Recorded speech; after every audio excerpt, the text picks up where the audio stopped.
Good morning, beautiful people. Good afternoon, good evening. Doesn't matter what time it is, just know today is the day that the Lord has made, and I will be just to be glad in it. Why?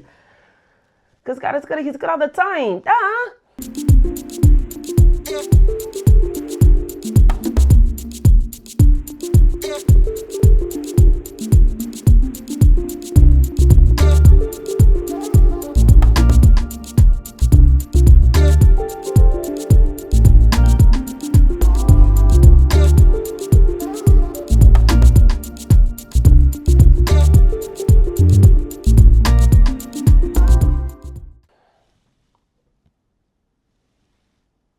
Y'all, this motherfucker is snowing. Let me show you.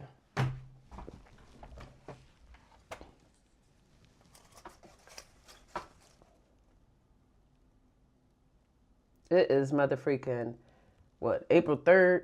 No, I'm tripping. It's like April 8th. And it looks like January 2nd out here. It's really coming down. And the crazy part about it, we got a lot of trees that's out here budding and stuff, a lot of vegetation budding, but it looks like we still in the middle of winter. So it is what it is, I guess. But what's up, beautiful people? What's up? Y'all know we got to get to it, man. Chapter 11. The scaffold. Let's get into it. The most prominent spokesman for the Forsyth expulsion was a wealthy coming doctor named Ansel Strickland, who was descended from Hardy Strickland, the largest slave owner in antebellum Forsyth. In the weeks after Rob Edwards was lynched, Dr. Strickland wrote an angry letter to the North Georgian full of indignation at Atlanta editors who suggested that lawlessness had ran rampant in Forsyth County. Now, what is the law? Dr. Strickland asks readers. The law is the will of the people. If the citizens of the county are satisfied, he said, that ends it. The people make the law. Not surprisingly, as the date of the Knox and Daniel executions approached, Dr. Strickland volunteered to host a double hanging on his own property. Again, Strickland is a very prominent name of affluent families in the United States.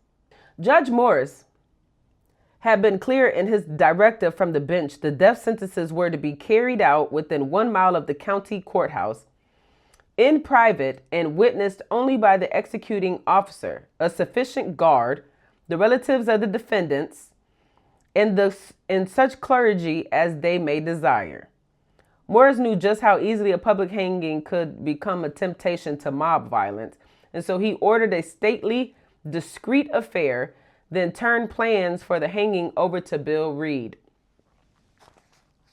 When the sheriff first walked down a grassy slope behind Strickland's house and stared out across the doctor's lower pasture, he must have realized the possibilities right away. With its proximity to the courthouse, the site technically complied with the judge's order and could be reached on foot with just a short stroll down Maple Street. At the same time, as Reed squinted up at the ridges rising on the three sides, he could see that they formed a kind of natural amphitheater with the horseshoe of hills surrounding the wide level field.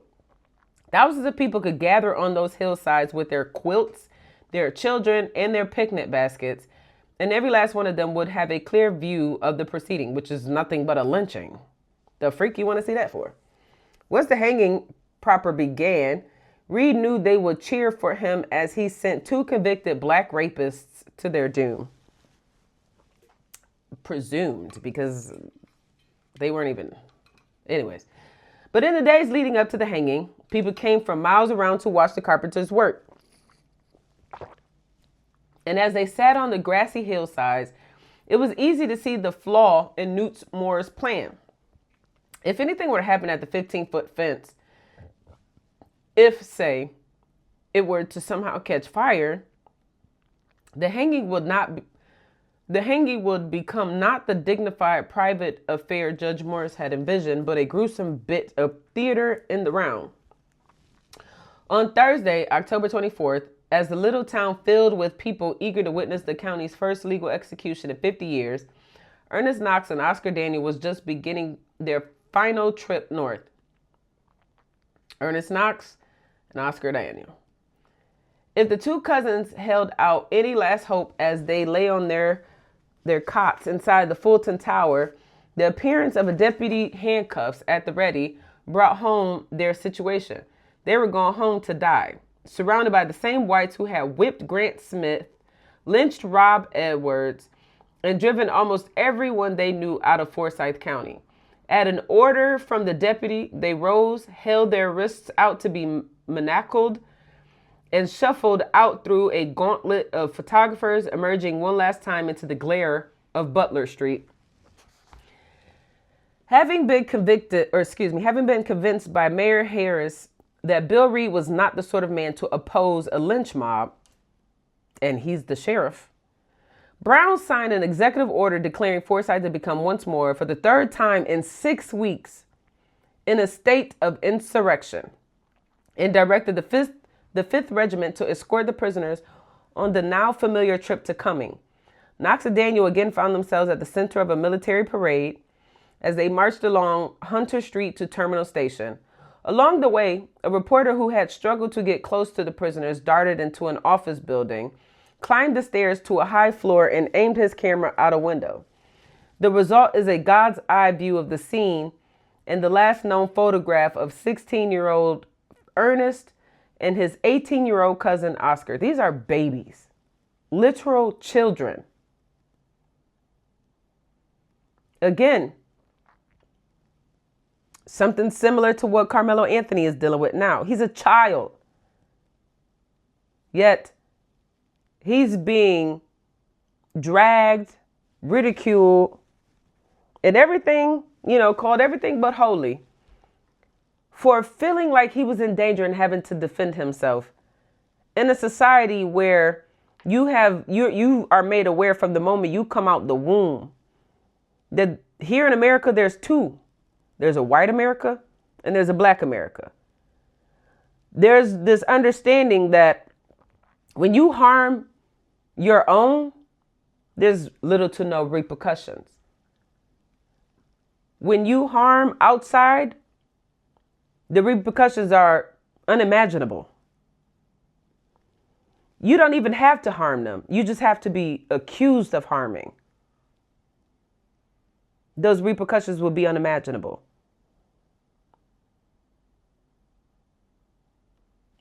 It's crazy how people try to make it seem like some of the experiences that has been voiced, whether it's been through this book or verbally through like actions experienced by people who are alive today, they treat them as if their claims are unsubstantiated, like they're unfounded. But the truth of the matter is that every single individual in the United States, whether you are white, black, Latino, Asian, Native American, you understand that there is a difference in treatment in pertaining to races and wealth, because the main isms that exists here in the United States is classism and racism. All the other isms kind of trickle in there, but those are the main ones. You are taught it from the moment you come out of the womb. Then you go to grade school. This subjugation is reinforced through education, because the way it's taught to us is as if it's always been like this, and it'll always be like this, even though a lot of what we have been taught in grade school is just revisioned history to appeal to whiteness. These are children. Oscar Daniel and Ernest Knox are children. They're 16 and 18. Children. The same age as the young man, the 18-year-old, who just went viral in Rochester, New York for, I believe it was at Macedon Park. He was founded by a county sheriff, sleeping in his vehicle with a young lady, What led them to question him? I don't know. People park all the time at parks and take naps in their car. They park in parking lots and take naps. I do it all the time. Whether I'm on school grounds, I just take a nap. Nigga, you need a nap, take a nap. What's the problem with taking a nap? And then the sheriffs call ICE and transfer him over to ICE, even though it was specified that this 18-year-old Ecuadorian child possessed a valid New York State learner's ID. You cannot acquire a valid any identification in New York State through the DMV without proper documentation. So clearly it's not due to the fact that he's undocumented. What the freak they send him over there for? They've located what school this child was attending. You can't be undocumented and you in school, you attended school, because who is there to enforce that you gain an education? If you're undocumented, there's no one to enforce your children acquires an education. So now this child, this 18-year-old kid is sitting there out there in Batavia, deportations center, waiting to be deported to Ecuador. And this kid probably don't know much about Ecuador. He's documented here. He has a valid New York State driver's license here. Yet he's being deported. For what? And then you got people who support these claims. It's mostly hateful, racist white folk. Well, if the cops did it, he attracted cops' attention. He had to deserve it. He's a criminal. He's undocumented. He's this, that, and the third. Don't even know the people. Don't know nothing about their lives, but they want to throw all these accusations at you. It's crazy. The 5th Regiment boarded a 4:30 Southern Railway train and arrived at Beaufort at 6 o'clock that evening. After a pause for supper, they began the march toward Forsyth. According to the unit's chief medical officer, Dr. Arnold Lindorm, the weather was ideal, cool and bright moonlight, and we made good time. At 1:30 a.m., the command reached the courthouse in Cumming. Sheriff Reed was waiting on the square, and after arranging for the prisoners and their guards to spend the night inside the courthouse, Reed and Catron spoke about plans for the next day's executions. Unfortunately, the sheriff told Catron that there had been an accident involving the court-ordered fence. A reporter for the Kiowa Courier told the story of how just a few hours before the militiamen arrived, a mob had gone to the scene of the scaffold, tore down the high fence, and made a monster bonfire of the lumber and timbers. Exactly what the guy was anticipating ended up taking place. The pasture lay almost within sight of Ansel Strickland's house and certainly within earshot, so it is likely that as he settled into bed that night, the coming doctor could hear the sound of the revelers celebrating their triumph. Defying Judge Morris's order of privacy was clearly the point. Since vandals dismantled the fence and set it ablaze, but were careful not to lay a finger on the gallows where Knox and Daniel would hang, this morning only a heap of charred embers were left. Where the fence stood, said the courier, but the scaffold itself was not molested. When he learned that no guards had been stationed to protect the fence, Major Catron began to sense that Bill Reed was a large part of the problem in Forsyth County. Well, no duh. It only took us, 11 chapters to come to this understanding? In his report, Catron expanded on his worries about the county sheriff. I asked him if he did not intend to have the fence rebuilt, but he said he could not get lumber for that purpose. I had noticed a stack of lumber on our way into town, and I told him I would have it put on the ground and furnish him any number of men from my command to put it up, but he declined this offer without comment. When Judge Morris got wind of the fire the next morning and ordered County Ordinary Herschel Jones to have the fence rebuilt, one coming merchant after another refused to sell the lumber. A story even circulated. Refused to sell the lumber? No doubt told with a wink and a nod that it was illegal for the sound of a hammer to be heard on the day of a hanging. Catron suspected that Reed had openly colluded with the men who burned the fence and had plotted to make the execution into a public spectacle. Jeez. I had every reason to believe that the sheriff was entirely I had every reason to believe that the sheriff was entirely in sympathy with the would-be mob, and that he selected the place for the gallows solely that the fence might be torn away and that the spectators might have a good view of the execution. I believe Reed connived with the mob in tearing away the wall, and that his own henchmen actually did the work. Yeah. He promised that the execution should take place early in order that the crowd would not have time to gather and possibly get boisterous and unruly. But at the same time, he advised the doctors who were to be witnesses to the execution not to come until 12 o'clock. I believe that he was playing with the law for political advantages and would have welcomed an opportunity to openly espouse the side of the mob. What Catron had discovered, it seems, is that Bill Reed's conduct during the hangings was no less calculated than when he gave Deputy Loomis the politically toxic job of guarding Rob Edwards, even though he was supposed to guard him, and then lied and told everybody that it was him. Now that his role as county sheriff was not to control the mobs of Forsyth, but to treat them to a public hanging, Bill Reed seized his moment and took center stage. Of course he did. It's kind of like the sheriff spokesmen that we see now. They're just posterized children to get the rest of their people, in line. After breakfast on the morning of Friday, October 25th, Reed made his way to the middle of Strickland's pasture and began waving to the families who were staking out prime locations on the grassy banks. Dr. Lindorm, who was there to ensure that the hangings were carried out in a humane manner, was just as appalled as Catron. The ground selected by the sheriff could not have been better for the purposes to let the thousands of people who gathered to see it. Well done by him.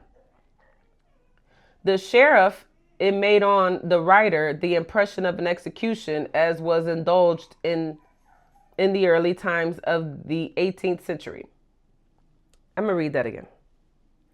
The ground selected by the sheriff could not have been better for the purpose to let the thousands of people who gathered to see it. Well done by him.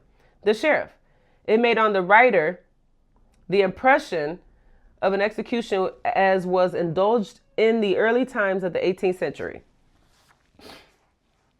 As mules, horses, and buggies clogged Tolbert Street and Kelly Mill Road, and as thousands of new arrivals took their places on the hillsides, Catron's men used barbed wire to create a 100-yard cordon around the gallows. The only people allowed inside, said Catron, were newspapermen, some 2 or 3 sheriffs from adjoining counties, and a few relatives of the sheriff of Forsyth County, Basking in the attention of the crowd and having used his position to give a few relatives the most coveted seats in the house, Reed filled the hours between daybreak and the arrival of the prisoners by showboating for the crowd and whipping them up for the hangings to come.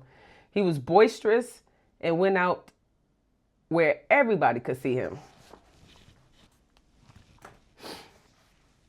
Catron reported, and he wrestled with a young man, dragging him down the hill by the foot, and in other ways tried to create a scene. The mob around the fence was constantly calling to him to let them know when he needed them. He would call back to them that he would do so.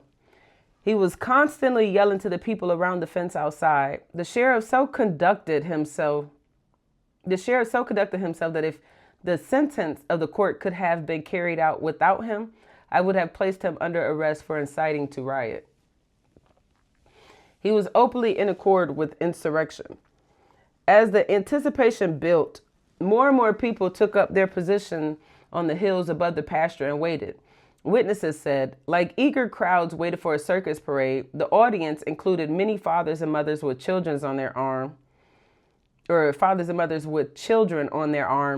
who had full view of the execution, since the wooden fence around the scaffold was burned and every detail of the gruesome program could be seen from the hills.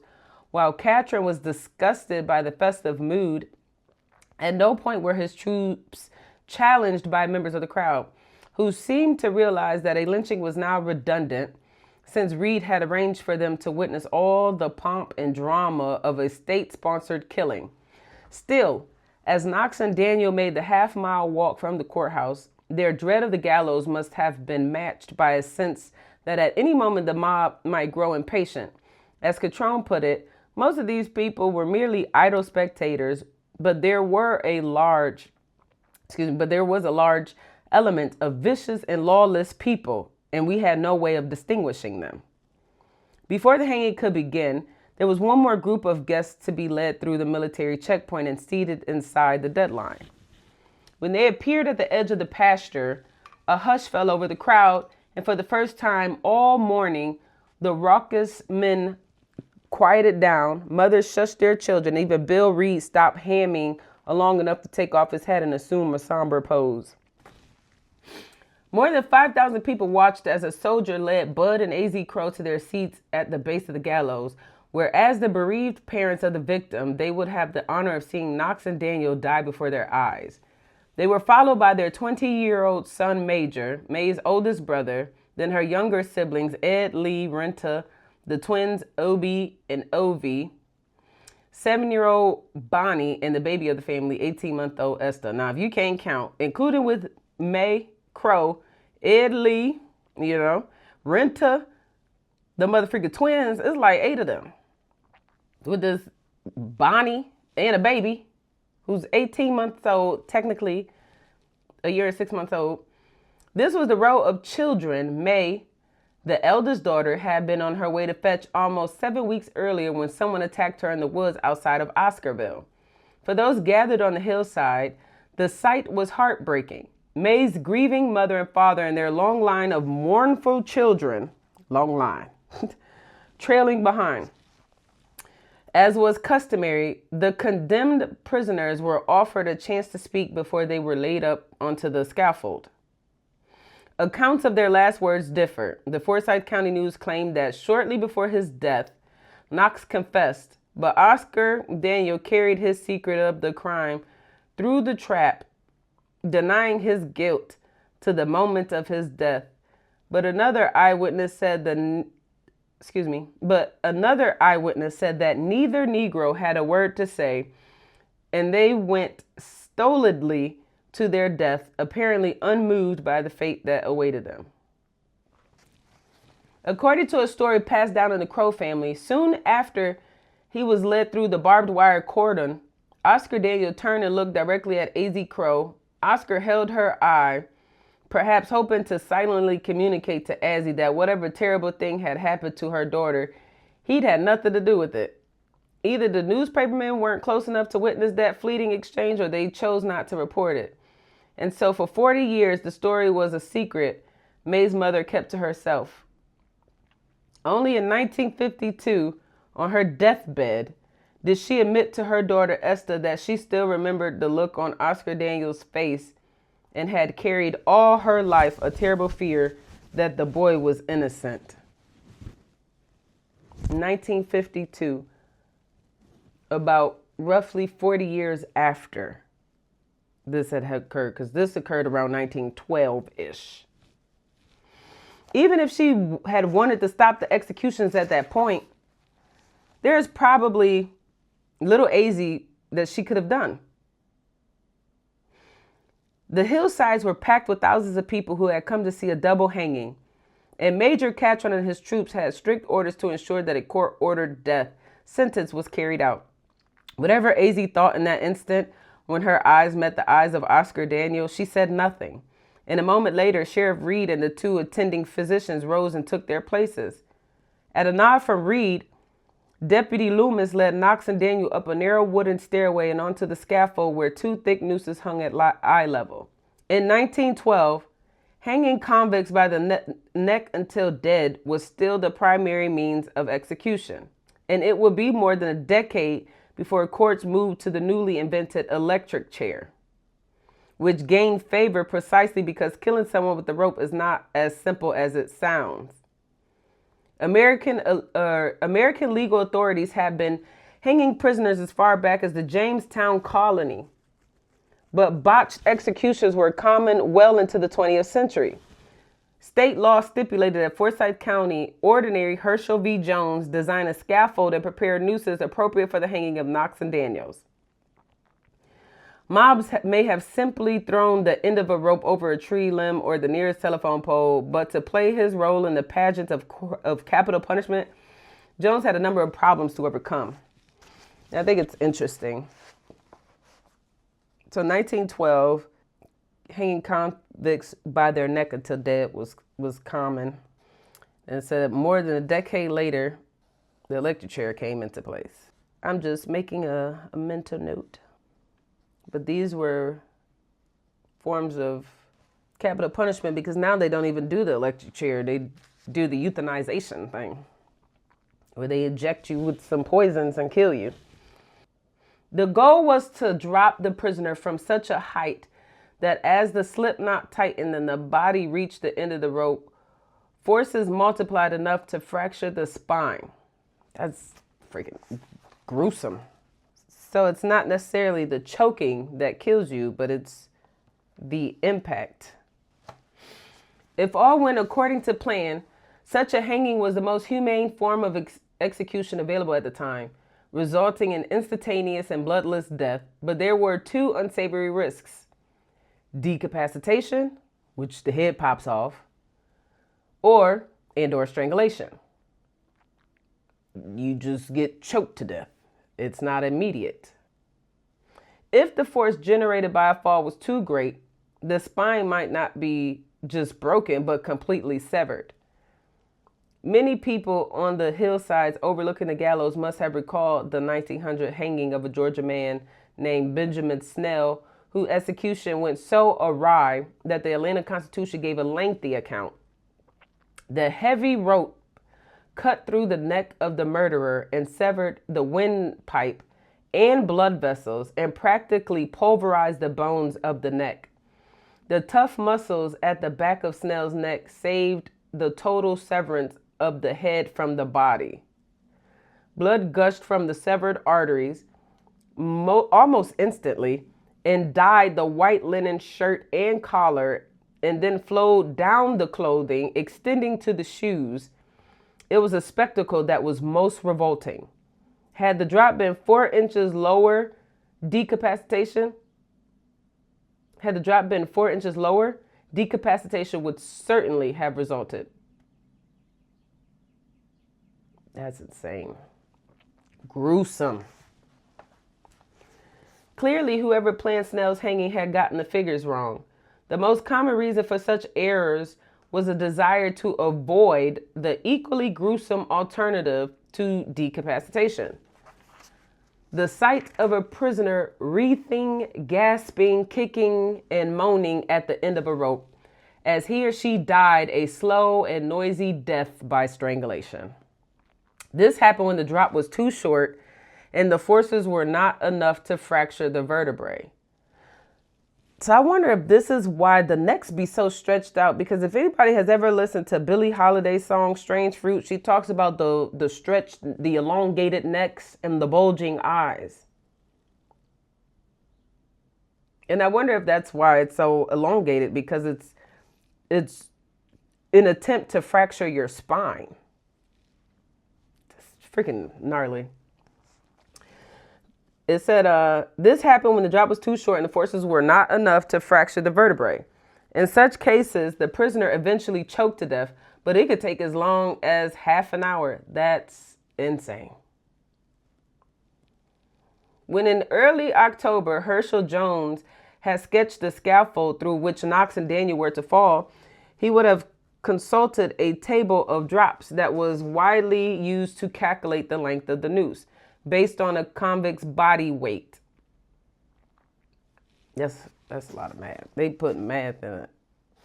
The key fact for Jones was that the two prisoners to be hung in Forsyth were not grown men, but adolescents. 16 and 18.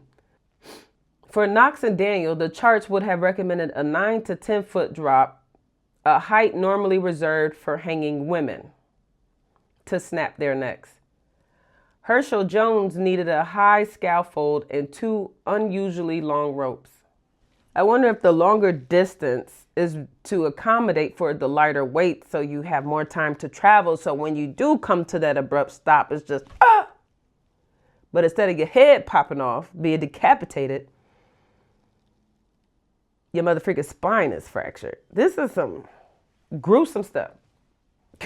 Jesus. It's kind of making me a little nervous. You know what I'm saying? A little uncomfortable. But we going to get through it. The key fact for Jones was that the two prisoners to be hung in Forsyth were not grown men but adolescents. For Knox and Daniel, the charts would have been recommended a 9 to 10 foot drop, a height normally reserved for hanging women. To snap their necks, Herschel Jones needed a high scaffold and 2 unusually long ropes. After weeks of tension and violence, the ritual up on the platform took less than a minute. Theo Wills, the pastor of Cummings First Baptist Church, led the crowd in a brief prayer during which even the rowdiest spectators fell silent. According to the Forsyth County News, when Wills finally opened his eyes and looked up at the heavens, deputies Gay Loomis and Monroe Jones assisted in tying the hands and feet of the Negroes and in placing the noose about their necks. The last thing Knox and Daniel saw before black sacks were placed over their heads was a hillside dotted with thousands of white faces, young and old, rich and poor, men, women, and children. Squinting into the midday sun, they would have seen the rooftops of fine houses on Kelly Mill Road, the spires of a dozen little churches poking up through the treetops, and on the edge of a town, in the hazy gray distance, the familiar humpbacked silhouette of Sawney Mountain. They may have even seen among the chauffeurs and buggy drivers on the margins of the crowd a few of the last remaining black people of Forsyth. By October 25th, the only families left were a few property owners reluctant to leave their homes in town, as well as those who worked as servants for Cummings' wealthiest white residents. If such town Negroes had known Knox and Daniel at all before their arrest, it would have been as illiterate, barefoot field hands from the farms out in the Oscarville. What Knox and Daniel did not see was anyone from their own families. Not Jane Daniel, which is Oscar Daniel's sister, not Buck or Katie, not Oscar's older brother Cicero, Ernest's sister Irma, or his long-vanished mother, Nettie Knox. Side by side, as they'd been so often over the past month, the two cousins stood on the platform as Deputy Loomis fixed the hoods that would shield their eyes and hide their dying faces from the crowd. He lowered the nooses over their heads and cinched the slip knots tight. Jeez. With his usual flair for the dramatic, Reed let the prisoner stand for a long moment over the trap doors, which were held closed by a rope that ran under the gallows, ending in a knot around a post where the sheriff stood. Reed raised one arm, then as the voices of thousands of whites gathered and roared down from the hillsides, cut the rope trigger with the hatchet. There was a quick kerthrash. The Forsyth County News said, as the souls of the Negroes were rushed into eternity. Damn. Bud and AZ Crow stared silently as the two bodies plunged into the shadows, jerked violently at the bottom of their ropes, then spun several times in one direction and slowly back in the other. The trap was sprung at 12, Dr. Lindorm said. And at 12:11, the heart stopped beating. Lindorm's timeline suggests that Herschel Jones had gotten his figures right. Since 11 minutes is within the normal range of time it takes a prisoner's heart to stop after the spinal cord has been severed. The crowd on the hillsides cheered and shouted their approval when 15 minutes later, the doctor signaled for the prisoners to be cut down. Jeez. A legend passed down generations said that when the bodies of Knox and Daniel were laid out and their hoods removed, Bud and AZ Crow sat only inches away at the center of the front rows of spectators. An 82-year-old Ruth Jordan remembered that the family, I think it's supposed to be the family, but it says the family. You see it? The family. The family of the murdered girl all had ringside seats and said that when Reed cut the ropes that threw the boys, they fell almost at their feet. Having stood over his mutilated daughter just weeks earlier and having seen Rob Edwards laid out on the courthouse lawn, Bud Crow found himself facing a corpse for the third time that fall. He rose from his chair and paused briefly over Knox and Daniels before a soldier led him and his family back out through the barbed wire fence. Hundreds of postcards and lynching photographs from the Jim Crow era attest to the fact that whites often gathered keepsakes from a lynching, and it was no different that day in Ansel Strickland's field. What? Postcards? The line of militiamen prevented spectators from silencing fingers and toes, the linemen of militiamen prevented spectators from slicing fingers and toes off the corpse as they filed past, but Major Catron couldn't stop Reed and his men from cutting up the two hangman's nooses and handing out small pieces as souvenirs. What? And this be the same mentality rendered by these white men when they go serving in the military. Here it is, you got innocent people fighting the wars of oligarchs. And then you got other poor niggas from a whole nother country fighting another man's war that 9 times out of 10 they don't know nothing about. Go over there and kill them. And start chopping them up, taking memorabilia and all this souvenir garbage. The same. Like, these people ain't do nothing to you personally. This ain't had squat to do with you, but you so hateful that you want remnants of someone else's demise. But these be the same self-proclaimed Christians. Did you read that part in the Bible where it says that you ain't supposed to rejoice upon other people's negative dealings? When someone else goes through, someone is punished, you ain't supposed to rejoice. But these the self-proclaimed Christians, and I bet you these are the same people that be self-proclaiming humility. It's just something about, there's just something there's something unhumble about a person who self-proclaims humility. Humility is far from you when you self-proclaim it. I'm just saying. Anything self-proclaimed just tells me that you are not. You self-proclaim it? You're not. Because the Bible says let other people praise you. But let's continue. While most of these vanished long ago, one remnant was put on a kind of public display in the Forsyth County courthouse. And this is why people say that these institutions like the police and the courts is just raggedy. But then people go against the dismantling of it. It's crazy. Anyways, one remnant was put on a kind of display, public display in the Forsyth County courthouse. Well into the 1980s. 5 years after my mama was born, it could still be found tucked between the pages of a big leather-bound volume of Superior Court minutes from 1912. And so when in 1987, descendants of Forsyth's expelled African-American families finally came searching for records of the Knox and Daniel trials, they found the page they were looking for quite easily. For as long as anyone could remember, it had been marked with a dusty and disintegrating, but still recognizable piece of old hemp rope. Ansel Strickland had already hosted one bonfire in his lower pasture, and now Major Catron feared that if the bodies of the prisoners were left at Cumming, they would be burned. After all that had transpired over the previous month, the last thing Catron wanted was a bunch of drunken whites dancing around the burning bodies of two black men.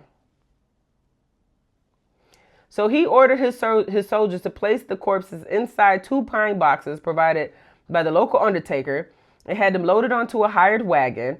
Dr. Lindorm then called Dr. Selman over long-distance phone and arranged to bring them to Atlanta at the expense of the state anatomical board and for their use. For their use for what?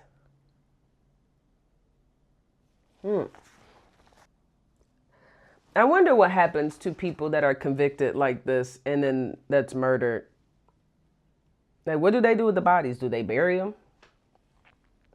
Do they treat them like those prisoners that die in prison and you just get this unmarked grave or something? When, well after dark, a detachment from Catron's unit turned onto Lucky Street in Atlanta, William Selman was waiting in his long white coat outside the Baptist Tabernacle Infirmary. He ordered assistants to store the bodies in a basement morgue in case some relative or friend appeared to claim them. But as Dr. Selman made his rounds the following day, no one came to the front door or the back asking for the two convicted rapists.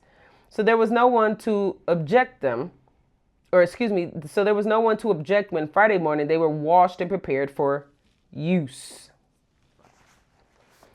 Interesting.